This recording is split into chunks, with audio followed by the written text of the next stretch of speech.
Thanks for downloading this show from PC One. Before we get rolling, here's a word from one of the folks who helped bring you this podcast. The following program is a PodcastOne.com production. He started in a small town in Texas. Worked his ass off to become one of the most famous wrestlers of all time. We're going to take care of business tonight, and that's the bottom line. And now he's dominating the world of on-demand audio. And he's doing it for the working man. This is a damn good outlet for me to spew the bullshit off my brain. Yeah! This is the Steve Austin Show. Unleashed.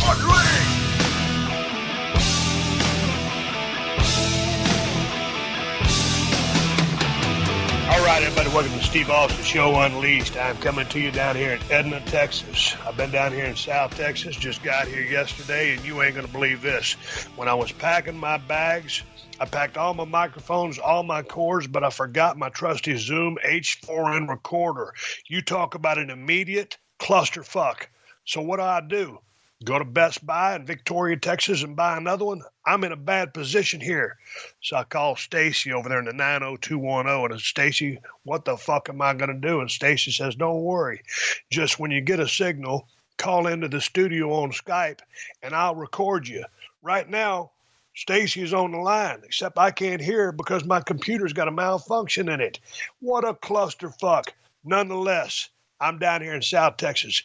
Goddamn, I remember the days when I was running roughshod at fullback at Edna High School.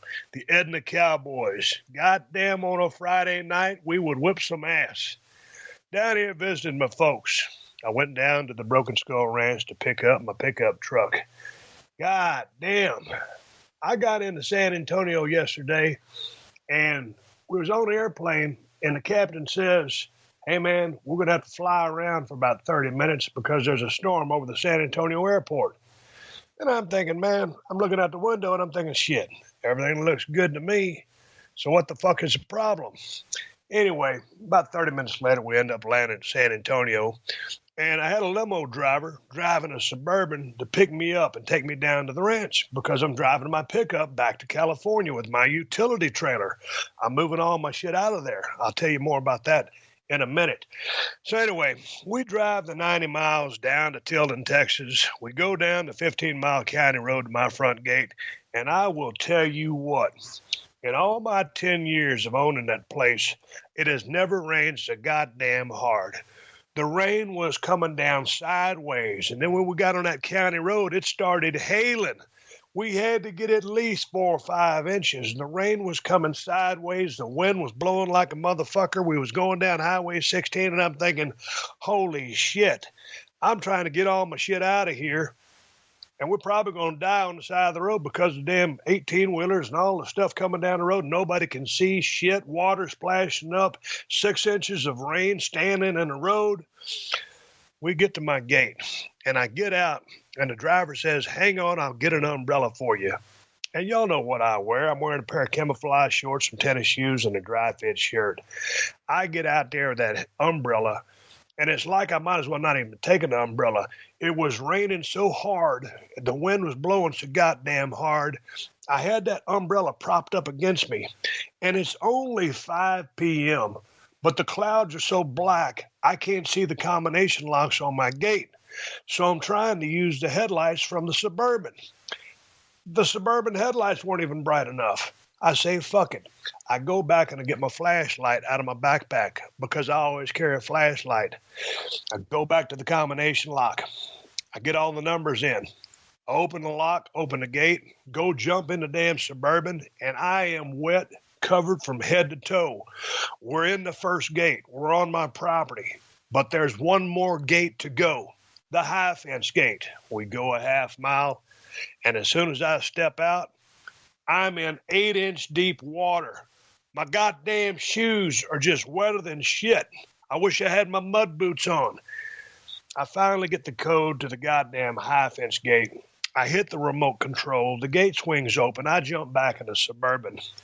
And I tell the driver, I said, God damn it. I said, just head over to my barn, put all my stuff in the barn. I'll jump in my pickup truck and I'll drive you out and click all the gates for you. So anyway, I get down to the ranch, get him out. And what has happened here is after about 10 years of owning the ranch down there in South Texas, the world-famous Broken Skull Ranch, I decided to sell that place about a year and a half ago. Myself and my wife started talking about it, and after about 10 years of ownership, give or take, it was just becoming too much of a burden to go down there 1,500 miles one way, then 1,500 miles back. And during the regular part of the year, when I'm trying to do the bulk of my work, I just couldn't spend enough time down there.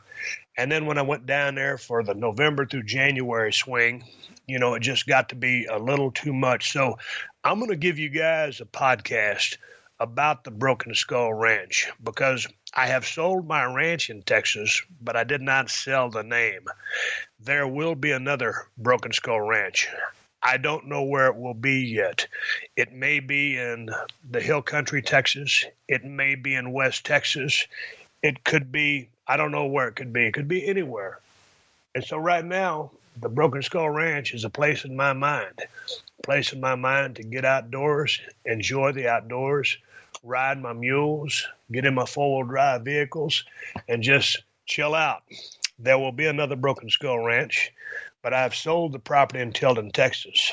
I am still a dual resident of California and Texas because I still have property in the great state of Texas, and I could end up with another ranch there. But closing the chapter on that, as I drive back to California, I'm going to think about the 10 years of ownership and all the fun times and all the bad times and all the bullshit that happened out there. And I think the people that bought that ranch from me got one of the best ranches in Texas.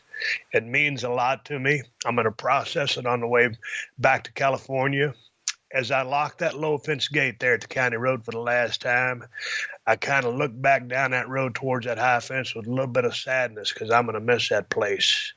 But I'll give you a whole podcast about the whole ball of wax as far as the decision goes to sell that place, just to find something that's a little bit closer. That place is near and dear to my heart, and it always will be. So goodbye to the Broken Skull Ranch in Tilden, Texas. And as I hit the pause button in my life and decide where that next place is going to be, that will be the new Broken Skull Ranch as I continue to enjoy the outdoors and everything that goes with it. Anyway, now I want to get all sentimental and sad on the open of the show, but that's what I'm doing down here in Texas.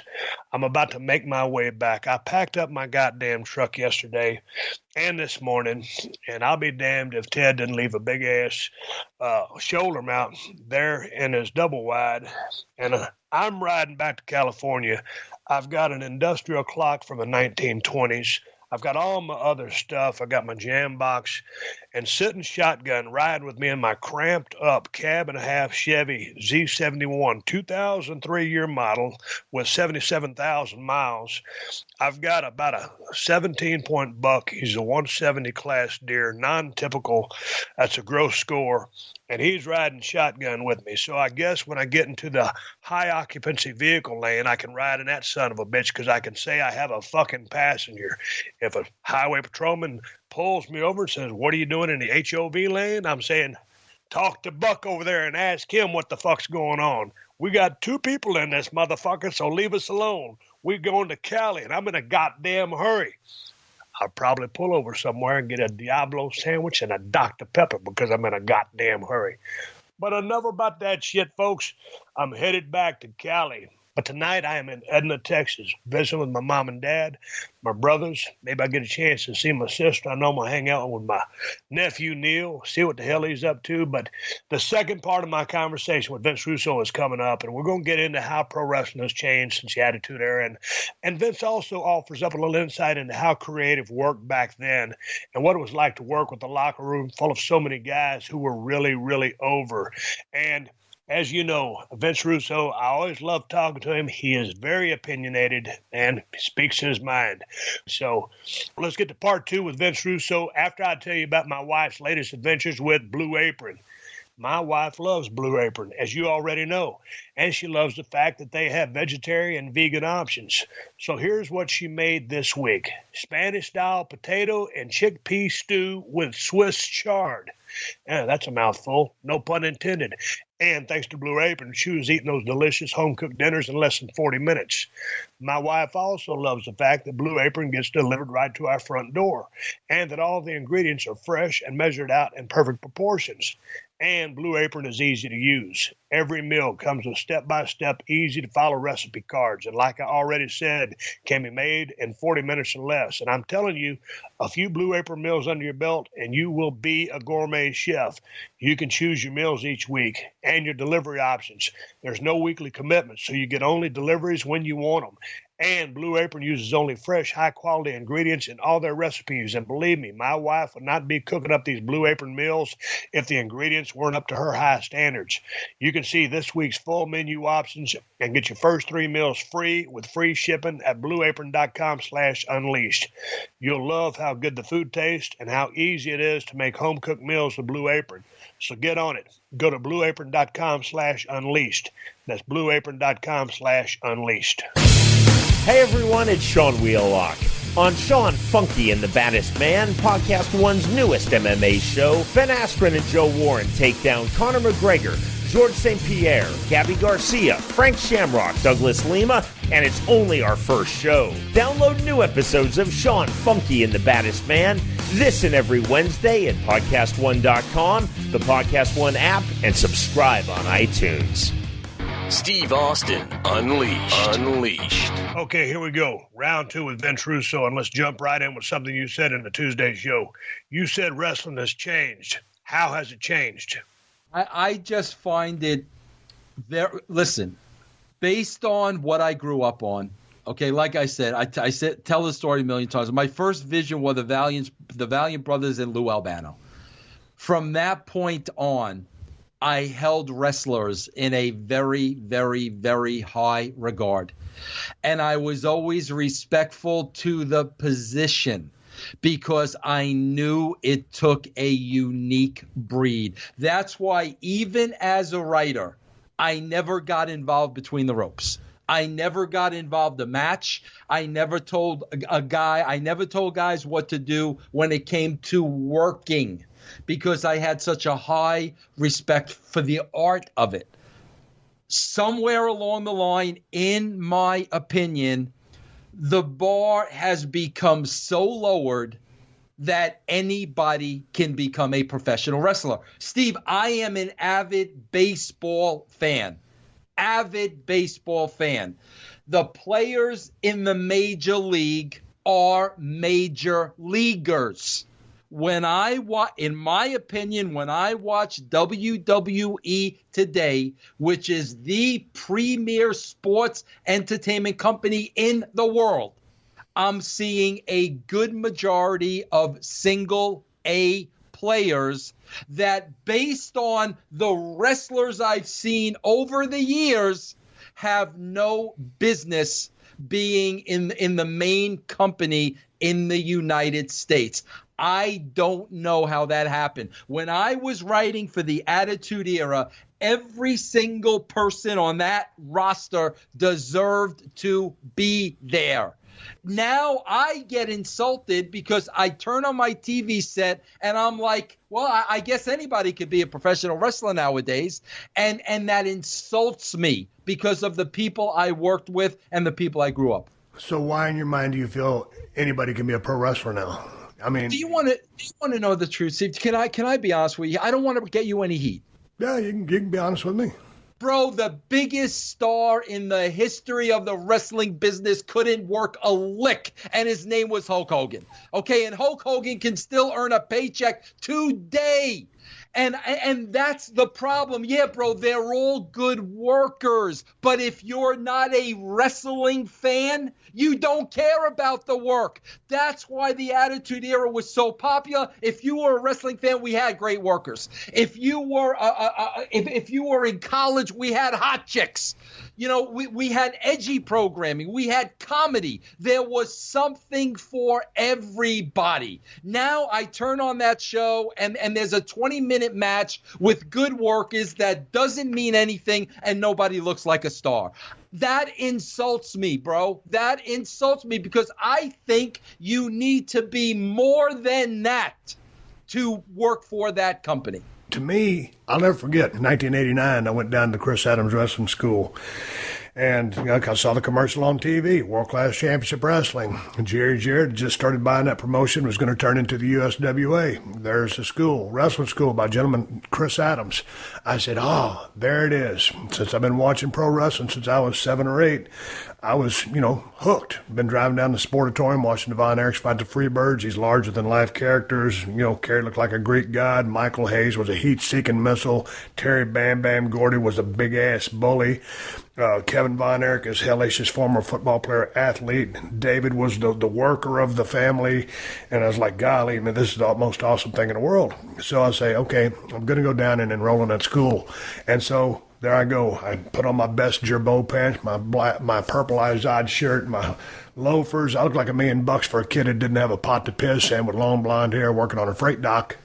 And I was thinking, man, there are going to be a bunch of guys in this line that are probably going to be like bodybuilders, powerlifters, monsters, former football players. And, I was one of the biggest guys, if not the biggest guy in the line, other than Dwayne, who was about a 400-pound guy. And it blew me away because I thought, back in 89, I would go and become the 90 Rookie of the Year. I thought everybody wanted to be a pro wrestler.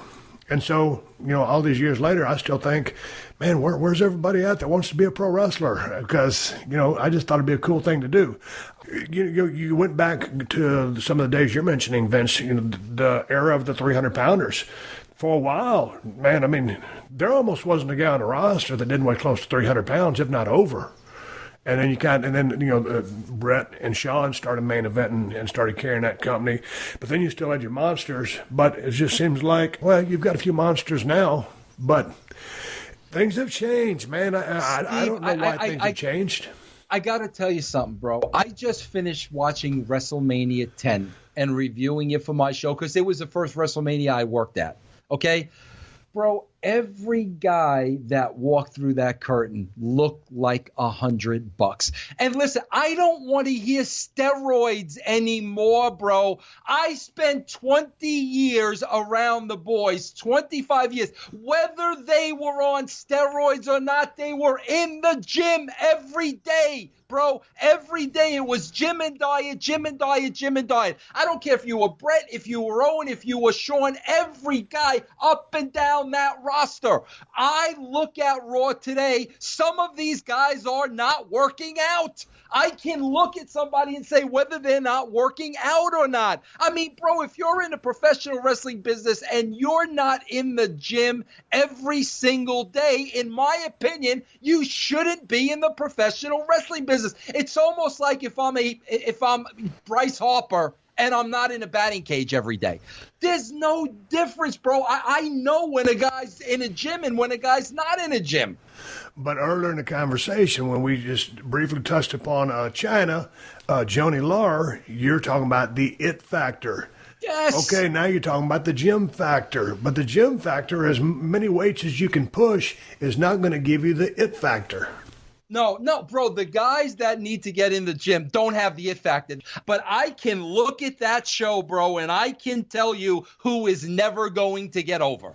I can tell you, and I'm not talking about get over with the "this is awesome" chant. Bro, if you do a running somersault, you're over with the "this is anthem" chant. If you're a regular fan, you're looking at this guy saying, does a somersault really hurt somebody? That's who you're saying, bro. I mean, come on, for crying out loud. Bro, there are so many guys, you and I don't want to speak for you. I can look at it and say, do you not see these guys are never going to get over? And listen, I'm going to be honest with you again, Steve, and I don't want you to get in any trouble. I'm going to give Steve a disclaimer. This is Vince Russo talking. Steve Austin has nothing to do with this. Listen, Steve, listen, the mentality of the boys, because this is the business you guys were brought up in. The mentality of the boys is we're independent contractors. I'm going to get over on everybody. I want the spot. I'm going to beg, borrow, and steal to get the spot, and I ain't doing anybody else any more favors. That's the nature of the beast. That's the way the business was built. Who has the potential to be the next Stone Cold Steve Austin or The Rock? Where are they? If they're not there, something is wrong with the process. So what do you do to fix it? They're recruiting. I know that Jared Briscoe, who helped me out tremendously in my career, that I think the world of. I know that he still watches a lot of the amateur wrestling, brings some of those monsters that they're not going to really have a career after their amateur wrestling career is over. So trying to recruit those guys from the pro football world, if they're not going to make it in the pros, I mean they're over the top big personalities. They have a lot of athletic ability, but can they coach them up and make them draw money?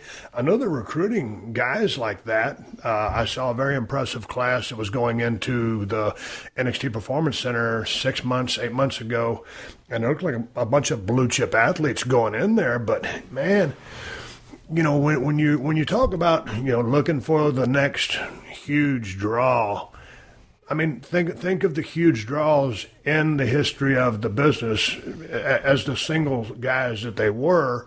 Not talking about your Road Warriors, who were a big tag team that drew money, or Rock and Roll, who was a little tag team that drew a lot of money, but just big, the single stars. There's only been a handful of them.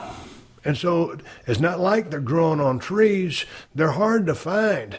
The it factor is a very special thing. Come on, Steve. Let's look at the Attitude Era. Let's look up and down that roster. You mean to tell me there were 50 guys back there that wanted to be superstars and had the potential to be superstars, and there aren't 50 today?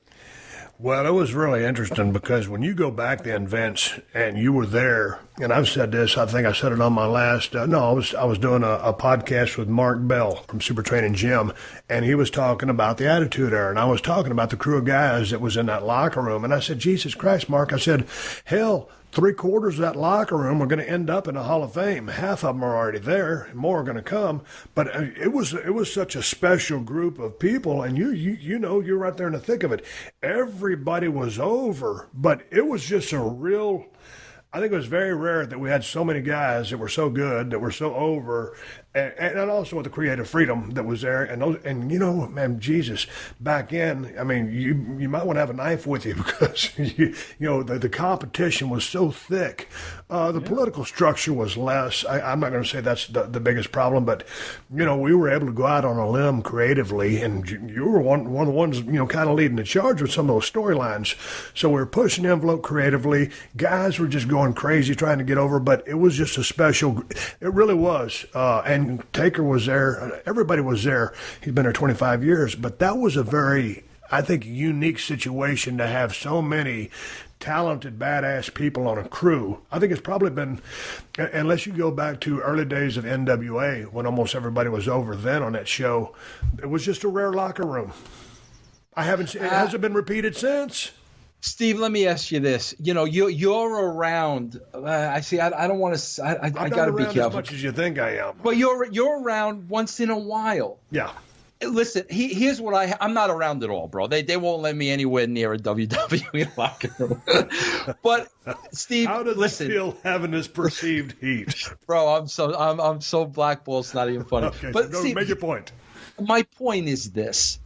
I cannot believe, and this has a lot to do with it, Steve, I cannot believe that today's core is anywhere near as passionate as we were. And I think that has a lot to do with it. Bro, I remember working with you guys. You guys would not settle for mediocrity, bro. You wanted every show to be great, every match to be great, every promo to be great. There was such pride and passion, bro. When I watch the show today, that's not coming through my TV. I can't say it's because of the boys, because I couldn't go to that locker room, and I am there enough, and with Cena still leading the charge, who's a very good friend of mine, I don't think that if he was here, I don't want to put any words in his mouth, but as passionate as that guy is, I think he could speak to that, for that whole locker room. I can't say that the guys aren't as passionate as we were. I can't say that because I think they are, but I think Vince is like... It's the micromanagement. It was the freedom. I mean, if you go back to the older days and some of the glory days when you were watching, and back at WrestleMania 1 through 3, which you really dug, those guys kind of had their marching orders or some direction, but everybody in that locker room was a character, and almost everybody in that locker room was over. I think it has to do with the creative freedom. And going back to the Attitude Era, man, you know how wild that was. Once I started coming on, I didn't give a damn. I was going to push the envelope. I was going to say the things that I said because, I started gaining traction, started getting that confidence. And then DX, strength in numbers, all those guys started working off of each other and getting confidence and just really coming out of their shell. Taker was still doing his thing. Mick Foley, all those guys. I'm leaving out names. Rock comes up. I mean, Nation of Domination. Ron. I mean, dude, it was like just a bunch of alphas out there, just kicking and scratching, trying to get to the top. I think these guys today in the locker room. I just think that the world, it's the whole world, Vince. Everything is so PC, and the micromanagement, I think everybody's almost walking on eggshells because WCW is not around anymore. TNA, with all due respect, they're still around, but nobody wants to work there if you don't have to. The other promotions, I don't need to name it. WWE is the big leagues. It's micromanagement, and I think the micromanagement has got the ceiling, keeping a lot of people from getting over. All right, Steve, Does that make sense to you at all? It does, but I'm going to hit you with a couple of things. First of all, I want to make one thing perfectly clear. When it comes to from bell to bell, bro, I know the animal of the professional wrestler. When it comes to that ring, that's a very prideful ring. I don't think anybody ever phones it in. I think every athlete who gets in that ring is going 120%. They're busting their ass. They're doing the best they can at their trade. So when I say passion, I don't mean passion in their work. But, Steve, here's part of the passion. You talk about micromanaging. When I was working with you, okay, I knew my writing talent had to match Steve Austin's in-ring talent and in-ring ability. It couldn't be less because I couldn't bring you down, bro. So I had to come up to your level. Now, I fully knew, Steve, if I would have brought you crap, you would have looked at me and said, Vince, were you smoking this afternoon? Like what? And you wouldn't have had a problem with it. And Steve, I wouldn't have a problem. I wouldn't have had a problem with it. Okay, today they micromanage. I agree. But isn't it the responsibility of the performer? Because here's the problem, Steve. There's no respect for the performer. If they respected their performers, there'd be no micromanaging. I respected your opinion, take his opinion, everybody's opinion. Today, if we're micromanaging, it's because we don't trust our talent.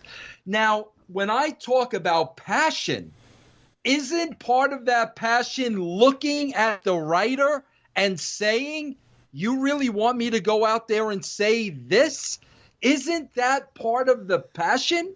Nah, I think because there's nowhere else to go, and the system, dude, the system is so strong. I got my thumbs right here. I'm just trying to show you. I just think everybody's under the thumb. There's nowhere else to go. I just think that in today's system, they are trying to present the product in the light that they are, and everybody's told how and what to say everything, and it's just that they feel that these writers are coming up with these things that these people need to say because that's what they want from management, whether that's events, however they decide that. But I don't think it's trusting the performer. It's the fact that that's how they want it done. That's how they want it said. It's almost like writing, I don't know whether it's a drama, a sitcom, whatever you call it. They just want everything scripted. And I think in doing so, you take away the spontaneity of the business, the feeling that almost anything could happen, because back in the Attitude Era, almost anything could and did happen. And so there's sometimes that sense of urgency, that energy is lost because you are kind of halfway, 3/4 winging it. You know, you might have given me a couple bullet points to say or general direction, and same with my opponent, whoever it might have been at that time. But all of a sudden, you know, there was that ability for us to freelance, to fill in the blanks, follow the story, and ad lib a little bit and work off that crowd, feel the whole thing. And I think that's just kind of been lost in today's system. They want everything done their way. But hold on, Steve.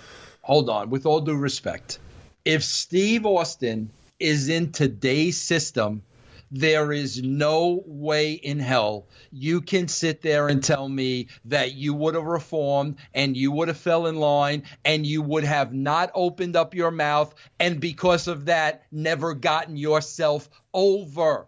You would not have. I know you, and I know you were perfection. And I know you, bro, they would have had to sew your mouth shut to keep you quiet. But your feel is what got you over. So if guys are afraid, there's a million reasons to be afraid. Well, you can be afraid, bro, but you're also never going to get over. And if you don't get over, that's going to affect the paycheck anyway. I could say, you know, when I came in back in the day, and we were, I started off with the Ringmaster and then turned into the Stone Cold thing, and then everything started evolving for me, and the way the business was back then. It was still a little bit outlaw. It was the WWF that would turn to the WWE, but there was still that outlaw feel. It's like, hey man, we're edgy, we're pushing the envelope. Well, now we're in a kind of a war with WCW. And there was that sense of urgency to, man, every single Monday night, Vince, we was trying to, you know, if you're a baseball fan, so every single night we was trying to knock a grand slam. Bases loaded, hit the ball over the fence. Sometimes we just hit a home run. Every night we'd hit a double, a couple triples. But we were always swinging for the fence. And I know they're always striving for perfection. They're still swinging for the fence, so to speak, but you just had that creative freedom to go out there and just, if you fell on your face, you know, so be it, you fell on your face. There'd be people out there, you saw it happen before. People would bomb on a promo, lose thoughts, they'd have some bullet points. Maybe they missed a couple of bullet points. You can see that look on their face, but they learned from that. I'm still a big fan of, hey man, a couple of bullet points here and let the talent just go back and forth and kind of just not go back to the Attitude Era, but turn the guys loose on the horn to loosen up the product so that it feels more like, you know, a spontaneous or a shoot. We all know it's a work, but it's just too controlled right now. Well, Steve, let me ask you this then. If you think it's not a lack of confidence in the performers, if you think it's not that, how did we get from point A to point B? Something had to happen along the way for the performers to lose that freedom. It's the same Vince McMahon. It's the same guy there, the guy that knows what worked during the Attitude Era. What changed the game? Well, here's the thing. I remember when I got dropped on my head, I got back in the ring. I made it a couple of years. But when I left, you and I might talk, a couple of bullet points, boom, I'd go out and do my thing, right? When I came back 12 months later, however long it was for my neck to heal up and everything to grow together, I started really handing us pieces of paper, which was your entire promo. That year that I was gone, and it wasn't because I was gone, but that's when that system started becoming a little bit more on paper. And I'll never forget the last few years, the 2-3 years, whatever it was, I made it back after that surgery. Those were more memorization type promos, and I never felt the same. You couldn't tell from a viewing standpoint what I was doing, but I never felt the same when I came back because the creative freedom or that ad lib ability.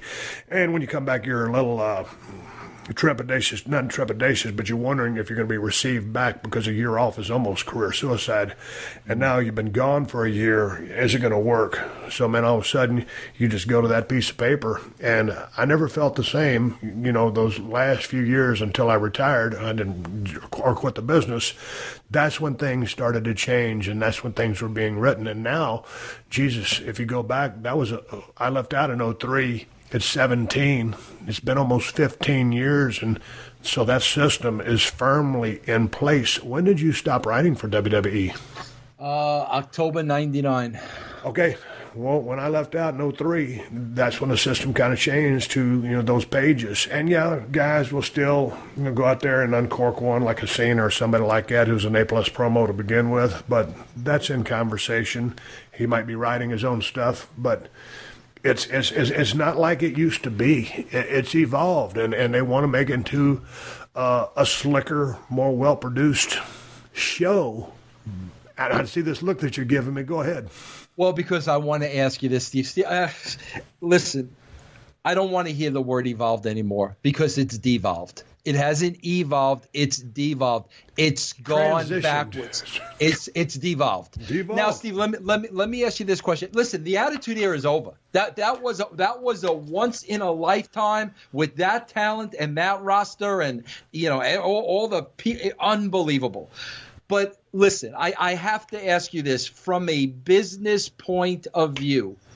How can nobody look back at that time and say, okay, what worked? Why was this block of time so much more popular than it is today? Because one of the things would be the spontaneity. And we didn't have the handcuffs on, and the talent had they could be creative. That would be one of the reasons. Why wouldn't you go back to at least looking at why and how did this work? Man, that's a good question. But as the business has transitioned into what it has turned into, I didn't say evolved, I said transitioned. That's a good point. But I would say with all the corporate money that's coming in these days in business, I don't think house shows are what they used to. Well, I can say that for a fact because we were sold out every single night of the week. It didn't matter what night of the week it was. And that was because we had a great roster of guys. I'm not going to take all that credit. But so the house show business is down. Well, I think football attendance is down for in any sporting events. I think attendance is down, but I don't know what to tell you. I don't know. Just as far as a product, I thought I had a thought there, but I guess I don't. Bro, that's how I feel every Monday night at about 11 o'clock. Hey, Steve, here's the thing, bro. From a Vince McMahon point of view, I knew we had Stone Cold Steve Austin, who, was larger than freaking life. But I also knew as a writer, the job was setting the table for Austin. How do we set the table for Steve that pop blows the roof off the ceiling? Okay, that was my job and Ed's job. He'll blow it off, but what do we create that people will bro? I can remember this night, and I know you were against it, bro, and I know I had to drag you for this one, but you gave in to me for this one, bro. I could still remember the night you saved Stephanie from the Undertaker. I can still remember the freaking pop in the building. But that's what I mean, bro. I think that's another thing they would see if they go back. Guys were stars before they even came out because the table was set, the vignettes, the intro. Then they were put in that immediate storyline. I look at Kevin Owens now, and I don't mean to pick on Owens, but, bro, the guy has been there for well over a year. And I keep hearing the moniker over and over. He's the prize fighter. He's the prize fighter. He's the prize. What one thing have they done that Kevin Owens is a prize fighter? Just because you're labeling him that doesn't make him that. But they do that with character after there's no depth to any character again. If they look back at history, I think they will see that art of every character had that. Which bringing up the Stephanie point, that was a character trait of Steve Austin. Stone Cold Steve Austin, the rattlesnake, would freaking rip your heart out and eat it in front of your wife. But you had that one little, and that made the difference, I think. But in defense of Kevin Owens, I'm a fan of the guy. And from one standpoint, he's an excellent worker. He's a really good talker. And he doesn't fit the body type. He doesn't look like a bodybuilder. So I'm always fans. Well, the guy has to be talented. Just can't be any guy. So I like Kevin Owens. Got to make him a bigger star through the writing, through the booking, set the table for him. I think the guy's doing everything that he can, but if the storylines aren't there for Kevin Owens, he's working as a heel now, so you're setting the tables for him to bring a negative response. But that's in their writing. Yeah, it is. So you can't fault him on that. I don't know. He's not giving the material. I mean, the perfect case scenario, bro, was he beats Jericho for the U.S. title at WrestleMania. They come back and beat him the next night. I don't know how you get anybody over that way. And I think that has hurt him. The 50-50 booking, bro, I don't know how you get anybody over with that. When Steve Austin lost a match, it was, holy shit, these guys win one week, lose one week. You're not going to – and that's why nobody's getting over, bro. So that's why I don't pick on him, but they haven't given them the material that he needs to get over. Okay, so then let's talk a little bit more about the current product, specifically WrestleMania 33. But first, I need to take a pause for the cause and thank one of the sponsors who makes it possible for me to do this podcast for you for free. So thanks to my buddy, my former roommate, and now WWE Hall of Famer Diamond Dallas Page and DDP Yoga. DDP's so fired up about his Hall of Fame induction that he keeps extending his sell on the DDPY program. So now's the time to jump in on this life-changing program. Why you can do it for 30% off. That's right. Dallas is giving you 30% off the DDP Yoga Now app and all DDPY related merch. Just go to ddpyoga.com/Austin. The DDP Yoga Now app gives you everything you need to achieve your health and fitness goals. DDP's got tons of workouts, nutrition tips and recipes, a way to track your progress, and even offers motivation for those days when you need it the most.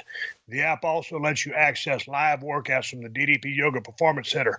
And thanks to the app, you can do DDP Yoga anytime, anywhere. Just open up the app, select and work out, and get to work.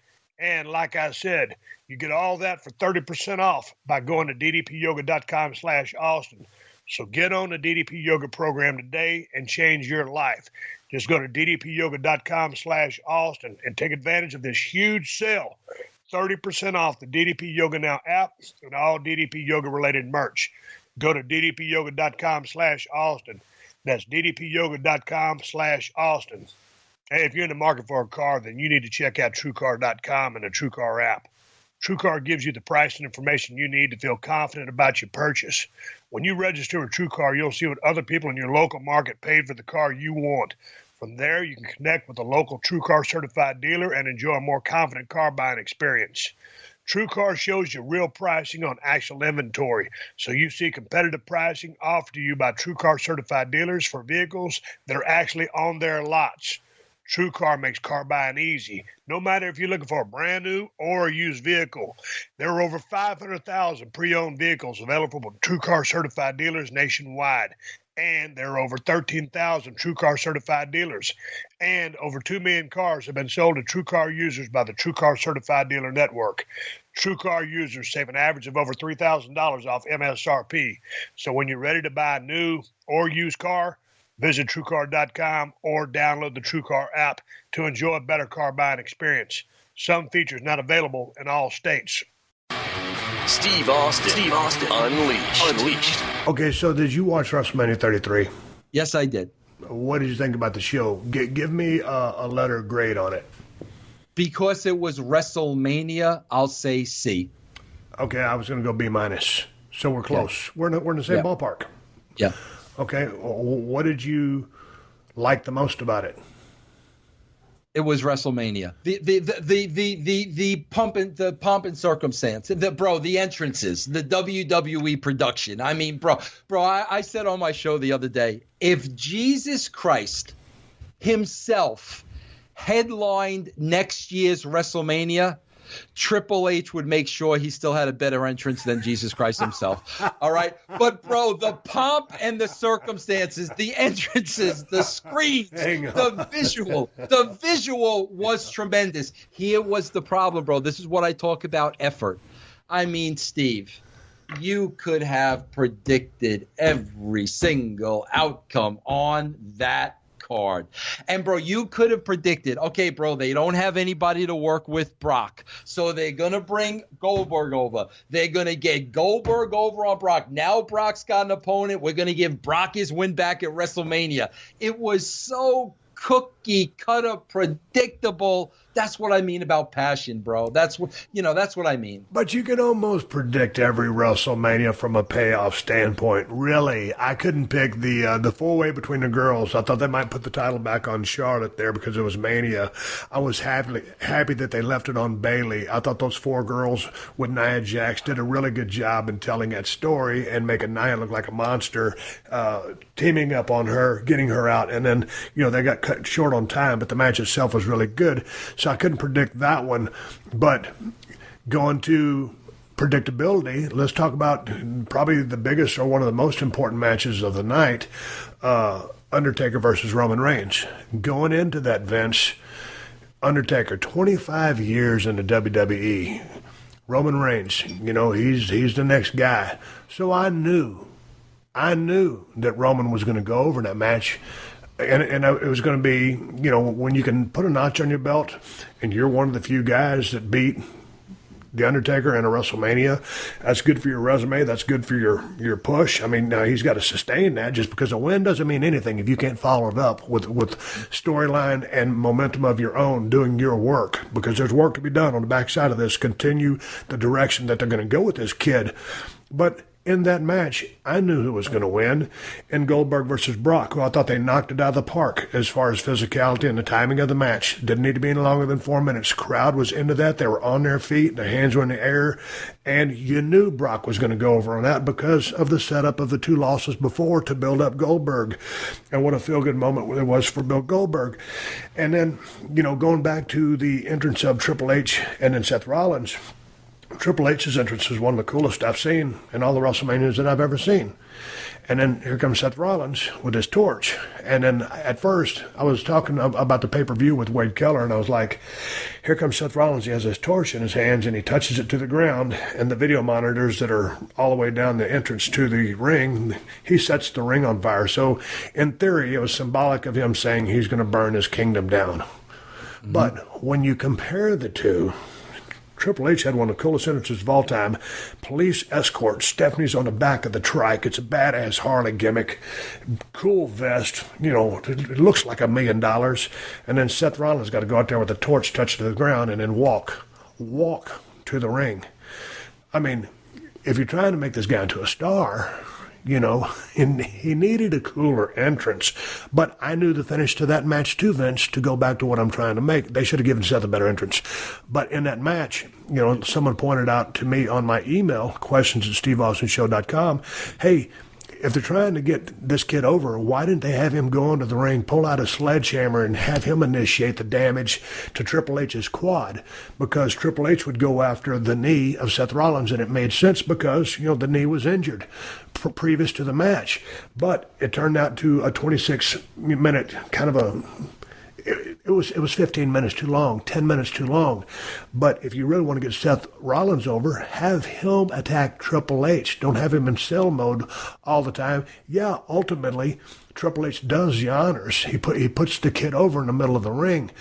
But just because you won the match, because the performance in the match was not stellar, the story was not captivating, you get a win But he'd have been better kicking the shit out of Triple H and taking the pedigree, and he would have got over more had he kicked the shit out of Triple H and then get beat in the middle of the ring, than just get throttled during the whole match for the most part, and then end up with the win over Triple H. You see what I'm saying? But my point is, I could predict that, and I guess my argument is, in theory, you can almost predict every single match that's in a WrestleMania these days because of the way the build is, and you know where they're going on the other side of the build, and especially you because you're a former writer. Yeah, but Steve, here's what I'm looking at. Say I was still writing today, okay, Steve? Let's face it, the freaking internet and these dirt sheet, right? They've killed the freaking wrestling business, bro. Let's face it. You know everything that's going to happen. You know everybody's business. I'm still anticipating the big Steve Austin sex tape when that comes out. I'm going to be the first one to watch that. But Steve, say I'm writing for the WWE. Everything I'm reading, Goldberg's contract is expired. He signed for 3 months, yada, yada, yada. Brock's going over. I mean, bro, it's like 99.99%. If I'm reading that, I'm saying, let's give Goldberg a 1-month extension.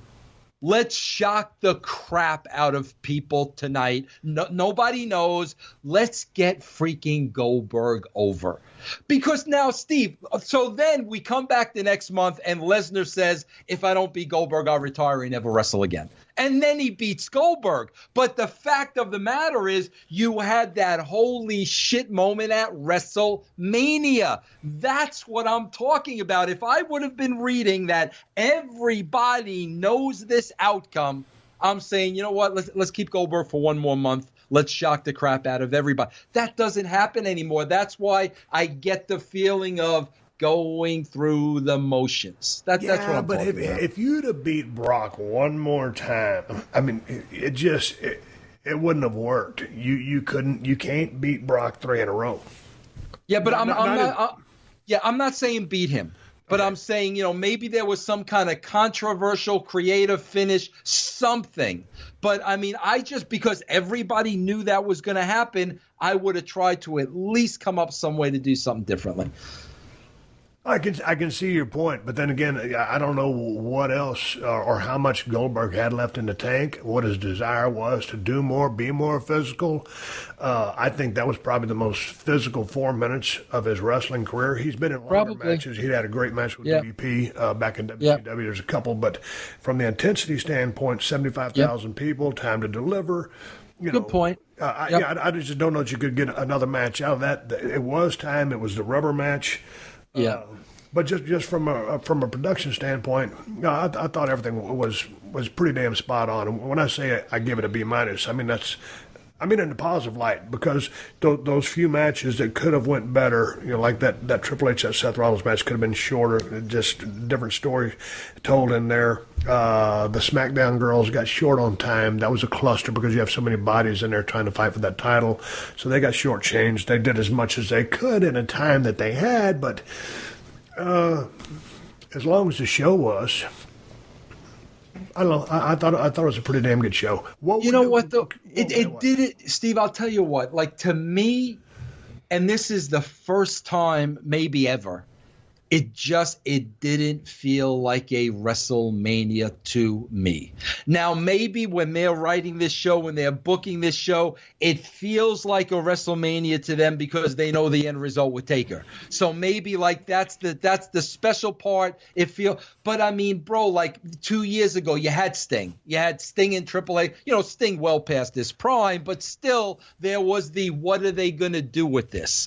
Then last year you had the lunatic in there with Taker. So is this the match Shane McMahon, breaks his neck? You had that factor. I felt it was just lacking that WrestleMania. There was just something missing from it. And also, I'll tell you what I didn't like, Steve. There was no legend.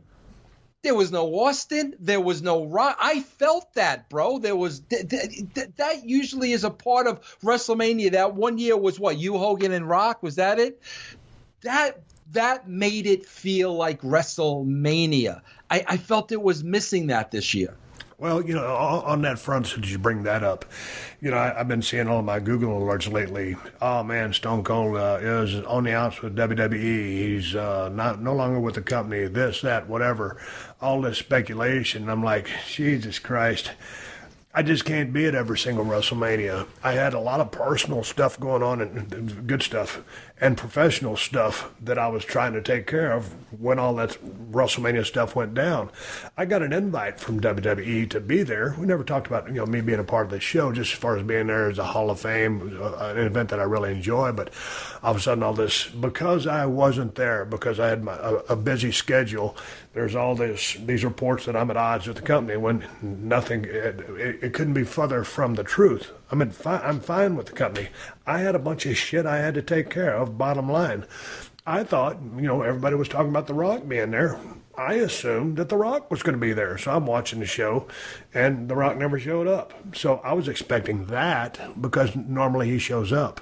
I've been kind of gone since, WrestleMania 30 in New Orleans, the one that you referenced when we were at the Silverdome.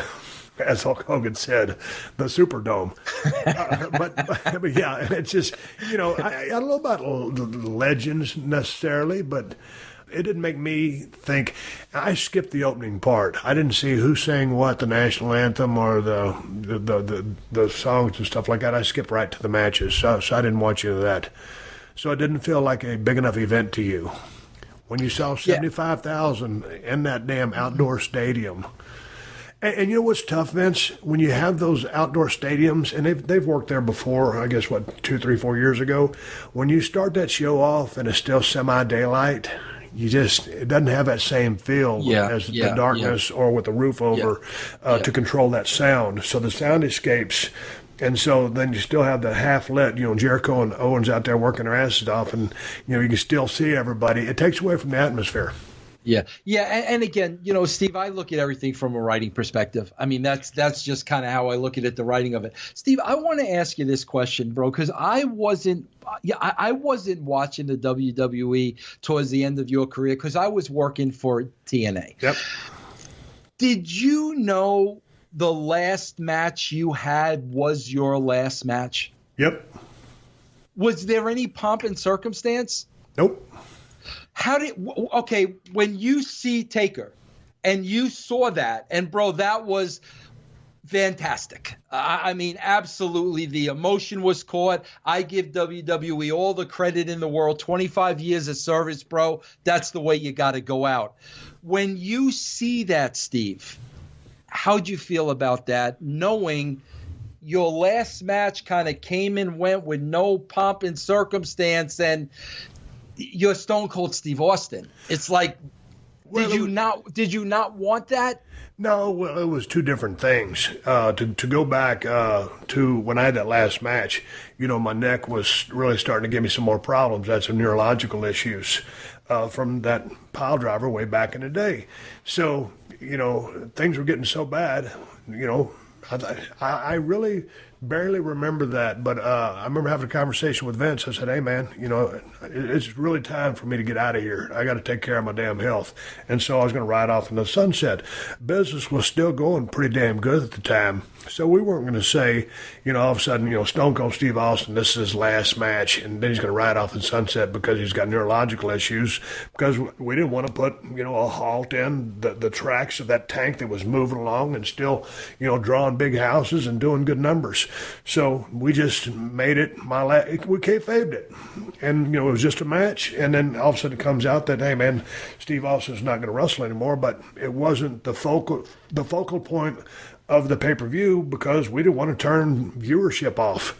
So we just kind of did it, kayfabed it. I left. And, they moved on. And, Triple H and Rock and everybody else would keep leading the charge. So I was fine with that because, dude, I was so beat up and my neck was so bad, I just needed to go. I didn't give a damn about the big send-off. When I saw what they did for Undertaker, and I'll give you the story. I cherry-picked a few matches the first day because it's such a long event. And then I watched the pay-per-view in its entirety, other than the opening ceremonies from first match, and watched the whole event. When I watched Roman and Undertaker work the first time, I just turned it off right at finish. I didn't know what was going to happen. So when I watched the thing in its totality the next day, I was like, oh my God, what a send-off. It was absolutely epic. I don't know of one thing that you could have done to make it any more badass or respectful than it was. So when I look at that, first of all, I agree with you. It was just absolutely tremendous. And respect to the guy who spent 25 years there with one of the best gimmicks ever created and the guy who pulled it off with absolute perfection. So then when I say, oh, I didn't get the big send-off, no, man, I'm so over it and so cool with it. I left under the terms that I did. It wasn't your classic, get a chance to ride off into the sunset on a happy note. But that's just the way my career started. It took place. I started off in Dallas, ended up in Tennessee, WCW, ECW, WWF, E, on fire, just box office sales and stuff that just were record-setting. Then it came to an end, and I got out of Dodge. It took me a long time to get over that, Vince, about 3 years. Sitting in San Antonio, I've told the story before. I was hunting, fishing, drinking, not necessarily that in that order. But I got it out of my system. So, no, man, I didn't need that. It would have been cool, I guess. But, no, man, I'm totally, really, looking right at you. I'm totally happy with the way everything went down in my career. And to see what they did for Undertaker is phenomenal. No comparison. Can I ask you a question, Steve? Yeah. Bro, you know I'm a big baseball fan. And bro, the older I get, mortality, sinks in. And I look at all these ball players, bro, that had great careers, and all of a sudden that year comes, they're not there anymore. And I think back and I say to myself, if you're a professional ball player, bro, there's a good chance you were hitting a baseball when you were 3 years old. So you're literally looking at 3 to 40 of this is all I know. And I think of these ball plays and I'm like 37 years of getting ready for the game, getting ready for a game. All of a sudden it comes to an end. So like Steve, when you tell me, 3 years you went off to the ranch, but like even what was it time that got you over it? Because I can't imagine, bro, even 3 years you being over it. I mean, this is what defined you. This is who you were. Was it time, or did something happen where you said, okay, it's time to go to the next chapter in my life? Because I can't imagine being an athlete like that, and that's all you know, and all of a sudden the limitations come with age, and what the frig do I do now? I can't imagine that. Well, it was a deal. You've heard the old adage, time heals all wounds. It's the same thing with the business. As much as I love the business and it hurt me to get out of it, and hell, when I was down during my neck surgery days, I'd drive 40, 50 miles to a Sonic, get a jalapeno burger just so I could feel like I was on the road. But those 3 years in San Antonio, I was living in a gated subdivision, and just kind of, it was the R word. It was retired. And, the R word always sounds cool until you do it. And if you're not mentally ready for it, which I wasn't, but I made 3 years. But again, there was, it took a lot of, I drank a lot to deal with that, very, very frankly. Yeah. And I've said that, but I've never really just said it like that. Yeah, I drank a shitload of beer and stuff like that. And, kind of relive those days. But then, man, it's like, dude, I'm over it. And it probably didn't take me 3 years, but that's the 3 years that I was kind of in that mode or in that rut, if you want to call it that. But it was that one day I woke up and I said, dude, you've been doing this 3 years. You better get your ass out there to Los Angeles because, my plan wasn't to go into movies. Like, The Rock's plan, that was his plan, and he did.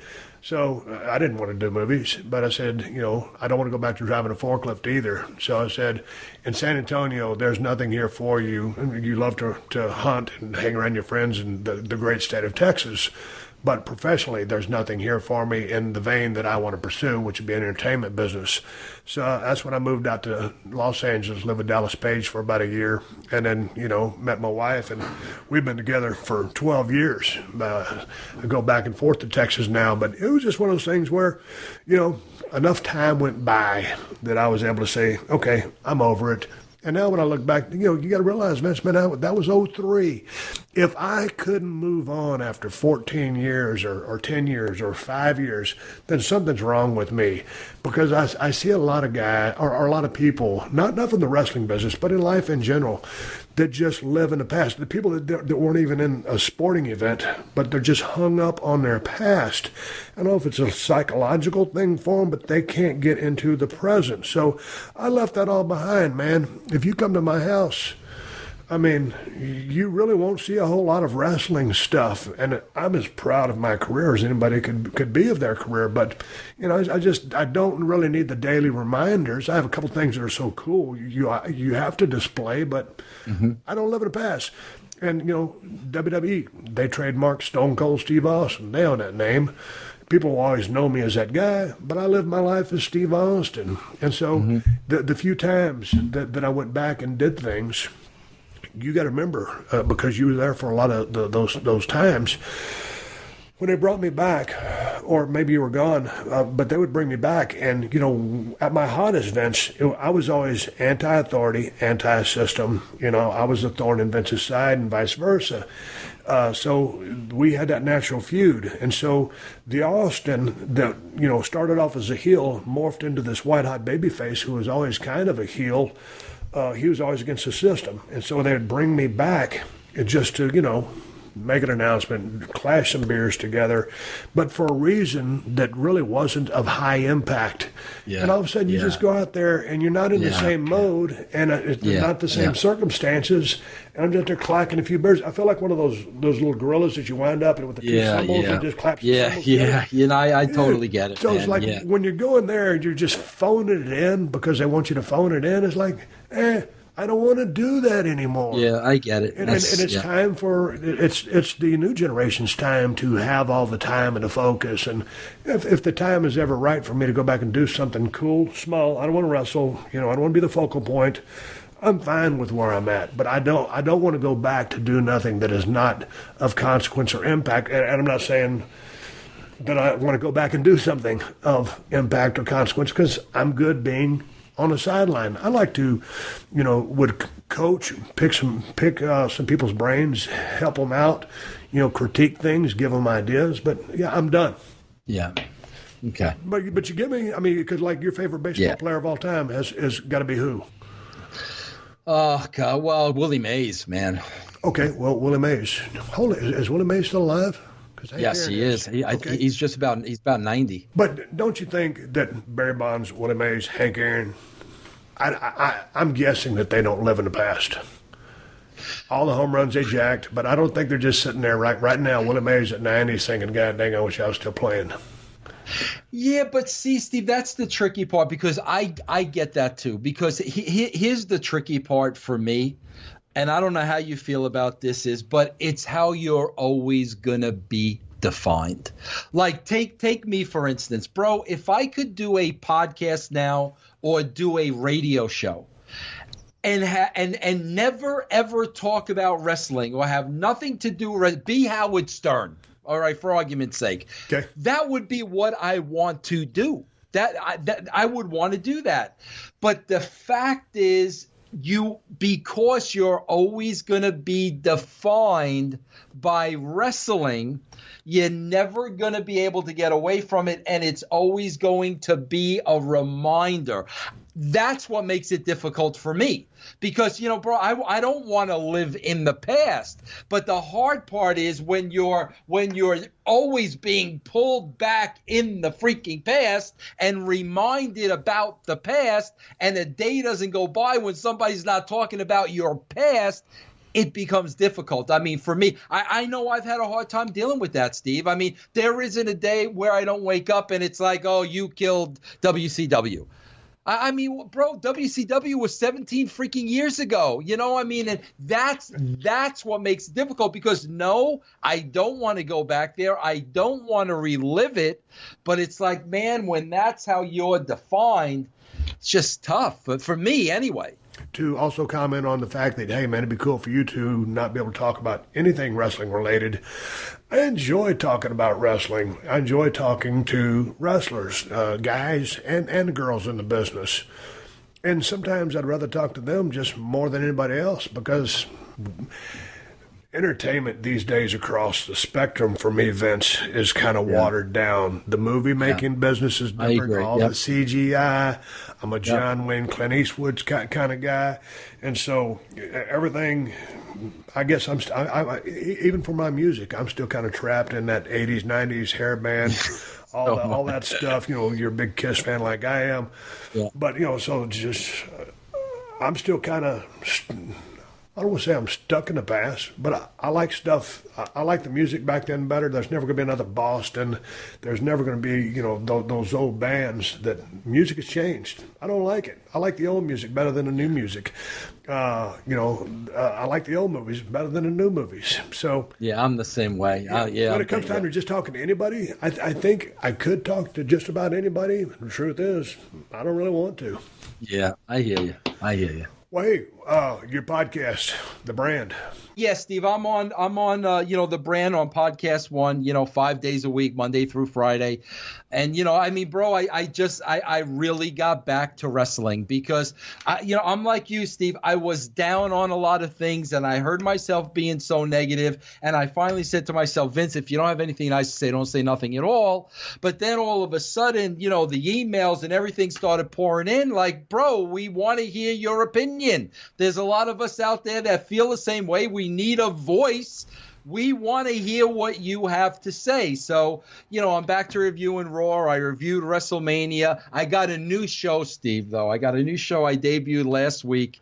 It's called Castrating the Marks and the Dirt Sheets. And I play back the comments of all the Dirt Sheet writers from the week, the ridiculous markish comments they make. And I just castrate them, bro. I just cut them off right at the balls. They don't seem to like that, but it's a lot of fun. I just started that about a week ago. So now that you decided to start talking about wrestling again, are you happy about that? Yeah, I am happy about it, Steve, because I need to embrace. See, Steve, you got to understand, you and I are on two different playing fields. You are treasured. People love you. You are adored. Bro, they hate me. They can't stand me. I'm the Antichrist. So, I'm always getting the negative.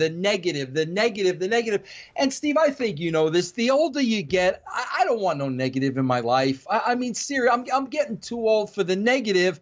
But I finally came to the realization, I got to embrace it, bro. I got to embrace what I did for a living because there are still a lot of people like me out there that long for wrestling the way we knew wrestling. And I'm the voice box, bro. Well, good luck with it. Thank you very much, Steven. As always, bro, I appreciate you having me on the show. All right, everybody, give me the go-home cue. It's time to wrap up his podcast and ride off into the sunset. As you know, I'm down here in South Texas about to make my way back to California in my pickup truck with my utility trailer. I don't have anything for you to watch this week. Watch whatever the hell you want to watch. But before we wrap this thing up, let me make a couple of plugs. ProWrestlingTees.com/Steve Austin has all the shirts that I wore while filming the last season of Broken Skull Challenge. And the best damn IPA on the planet is Broken Skull IPA at El Segundo Brewing Company. Go have a beer with Rob and the gang if you're ever in Southern California, 140 Main Street in El Segundo, right down the road from LAX Airport. You can also get Broken Skull IPA at Whole Foods and Total Wines if you live in California. And this is the best damn IPA in the United States of America. And if you ain't in Cali, check InsideTheCellar.com to see if they ship to your state. And you can find everything Steve Austin at BrokenSkullRanch.com, including the Cold Steel Broken Skull Knife and the new Working Man's Knife. I got to say one more thank you to all the fine sponsors of the Steve Austin Show. That's how I'm able to do this podcast for you twice a week for free. And you can find all of my sponsors at PodcastOne.com. Just click on the Killer Deals button at the top of the page and then click on the Steve Austin Show banner. Hey, folks, keep listening. The 60-second AP News headlines are coming up next. Until then, my name is Steve Austin. I'm heading back to California, and I will catch your ass down the road. Download new episodes of Steve Austin Unleashed every Thursday at PodcastOne.com. That's PodcastOne.com.